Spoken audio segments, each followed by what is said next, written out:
80, l'argent n'était pas encore roi sur les hauteurs de Furness.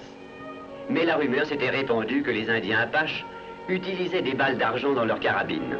Et certains intérêts demandaient que le territoire soit remis aux hommes blancs pour son développement et son exploitation. La tension s'aggravait.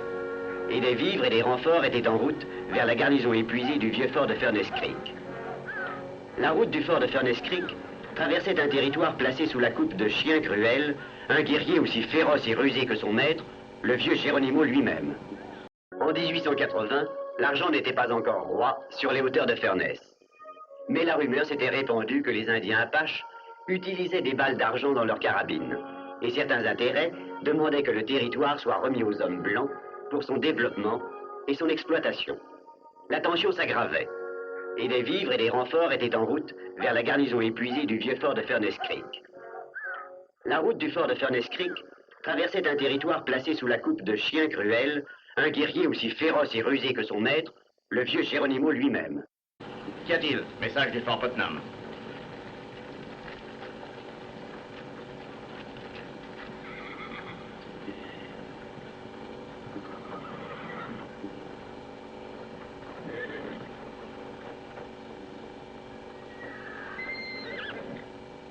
Eh bien, capitaine, informez le général Blackwell que son ordre sera exécuté. C'est tout. Entendu. Lieutenant Ramsay! Mon capitaine? Nous devons nous rendre à Lordsburg immédiatement. Le convoi continuera sur le fort de Furness Creek. Sans escorte? Ce sont mes ordres. Mais vous ne pouvez pas nous laisser sans protection. Ces collines fourmillent de guerriers Apaches. Nous n'en avons pas vu. On ne les voit jamais que quand c'est trop tard. Donnez à un Apache un bras d'herbe pour se cacher et vous recevez une flèche dans la gorge avant même de soupçonner sa présence. Je ne comprends pas un tel ordre, mon capitaine. Donnez le commandement. Mon capitaine? Il n'y a pas d'ordre qui tienne. Moi, je suis responsable de ce convoi. Vous allez à Lordsburg, on vous suit. Ce ne serait pas possible. L'ordre dit immédiatement et sans délai. Ce n'est pas un ordre, c'est un arrêt de mort. Désolé, je n'ai pas le choix.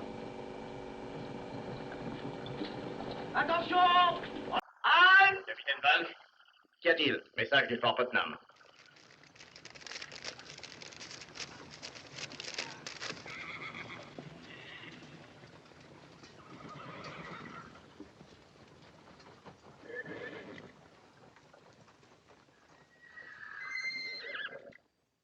Eh bien, capitaine, informez le général Blackwell que son ordre sera exécuté. C'est tout. Entendu. Lieutenant Ramsay! Mon capitaine? Nous devons nous rendre à Lordsburg immédiatement. Le convoi continuera sur le fort de Furness Creek. Sans escorte? Ce sont mes ordres. Mais vous ne pouvez pas nous laisser sans protection. Ces collines fourmillent de guerriers Apaches. Nous n'en avons pas vu. On ne les voit jamais que quand c'est trop tard. Donnez à un Apache un bras d'herbe pour se cacher et vous recevez une flèche dans la gorge avant même de soupçonner sa présence. Je ne comprends pas un tel ordre, mon capitaine. Donnez le commandement. Mon capitaine? Il n'y a pas d'ordre qui tienne. Moi, je suis responsable de ce convoi. Vous allez à Lordsburg, on vous suit. Ce ne serait pas possible. L'ordre dit immédiatement et sans délai. Ce n'est pas un ordre, c'est un arrêt de mort. Désolé, je n'ai pas le choix. Capitaine Steele, désirez-vous aussi interroger de nouveau le témoin pour la défense? Oui, mon général. Steele, désirez-vous aussi interroger de nouveau le témoin pour la défense? Oui, mon général. Capitaine Valls,